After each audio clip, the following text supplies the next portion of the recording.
Boa noite para todos. Olá, vamos em frente. O ponto de hoje é muito complexo, mais uma vez.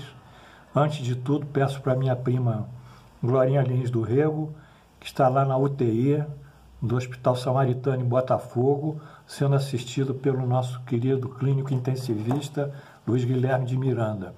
Temos que mentalizar muito a Glorinha para que a sua função glomerular, o seu rim, volte a funcionar com normalidade e restabeleça a sua diurese. Esse é o pedido que eu faço do fundo do meu coração aos bons espíritos e a todos aqueles que, por caridade e solidariedade, venham nos ajudar nesse trabalho de cura e de tratamento físico, espiritual e psicológico. O ponto de hoje tem o título Gênese, doutrina espírita. Nós vamos estudar a origem, propriamente, já estudamos, vamos repetir de uma maneira mais profunda, sobre a origem da doutrina espírita, aonde ela começou efetivamente. A origem da doutrina espírita começa efetivamente nessa passagem que está em Mateus 17, 10.13 e Marcos 9, 10.12. Vamos ler aqui o que diz essa passagem. Foi no momento da transfiguração de Jesus que se deu no Monte Tabor. De um lado dele tinha Moisés, de outro Elias, e embaixo estava Tiago e João, dando ectoplasma para os dois espíritos se materializarem, Moisés e Elias. Eis o que diz o nosso Evangelho. Seus discípulos os interrogaram, quer dizer, Tiago e João. Por que dizem, pois, os escribas que é preciso que Elias venha primeiro? Mas Jesus lhe respondeu, em verdade, Elias deve vir e restabelecer todas as coisas. Mas eu vos declaro que Elias já veio e eles não o conheceram e o trataram como quiseram. E assim farão sofrer o Filho do Homem. Então seus discípulos compreenderam que era de João Batista que Jesus lhes havia falado. É aqui que começa, na transfiguração, a modelagem, a gênese da doutrina espírita. A missão de João Batista, no caso Elias, encarnado em João Batista, era restabelecer as coisas. Ele não pôde restabelecer porque foi morto antes de iniciar a sua missão. Em seguida, nós temos que, para compreendermos melhor o que estamos dizendo, temos que dar dois conceitos aqui. No texto, nós vamos ler Espíritos de Verdade, significa pseudônimo de Jesus, e Consolador Prometido é a doutrina, é a ideia, é o saber. Então não confunda Espírito de Verdade é Jesus no texto e Consolador a doutrina. Bem, a partir disso, vamos a João 14, 16.12.13. Na minha Bíblia, diz o seguinte: Jesus diz, tenho ainda muito que vos dizer, mas vós não o podeis suportar agora. Quer dizer, Jesus tem muita coisa para falar, mas os discípulos não têm condições de entender e de absorver esses fatos. Quando vier, porém, o Espírito de Verdade, quer dizer, a volta de Jesus na fase ulterior, ele vos guiará a toda a verdade, porque não falará por si mesmo, mas dirá tudo o que tiver ouvido e vos anunciará as coisas que hão de vir. Quer dizer, Jesus não vai falar por si mesmo, ele é o preposto de Deus, ele vai falar expressando o pensamento e a vontade de Deus, e anunciará as coisas que hão de vir. Então, nesse momento, Jesus denuncia o seu estado de fidelização à verdade divina, em que ele transmite, e ao mesmo tempo mostra a limitação dos seus discípulos em compreender a grandeza e a profundidade de tamanha verdade.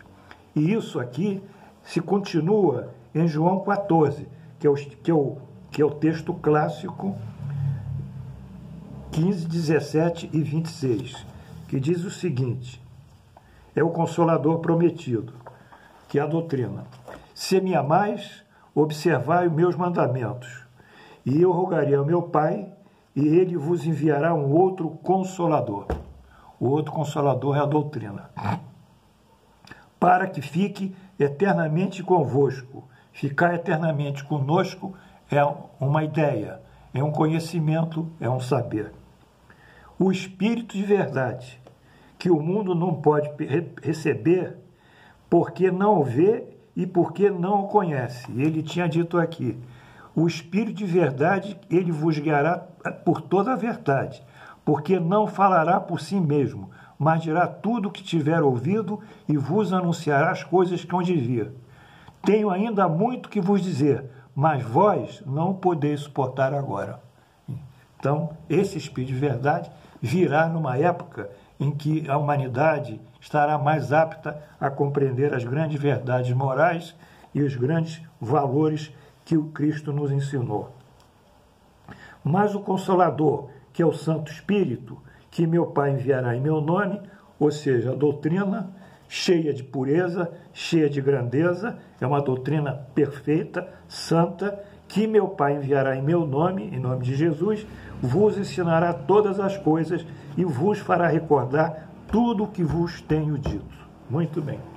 Então, quando nós vimos em João Batista, que João Batista foi tratado como o quiseram tratar, mas a sua missão era restabelecer todas as coisas, nós entendemos que tinha que haver alguém que produzisse o restabelecimento e fizesse recordar todas essas coisas num tempo novo, num tempo hábil, num tempo compatível ao entendimento, aos avanços científicos, aos avanços do conhecimento, aos avanços da filosofia, aos avanços da ciência, aos avanços da religião. E esse tempo chegado seria o tempo propício para que essas verdades emergissem. E quem é que faz recordar tudo o que tinha sido esquecido de acordo com o Consolador? E complementa os fatos ainda que na sua totalidade não tinham sido explicitados. Quem que recorda e quem complementa? É João Batista, aqui no nosso Mateus, na época de Jesus, e no nosso Marcos.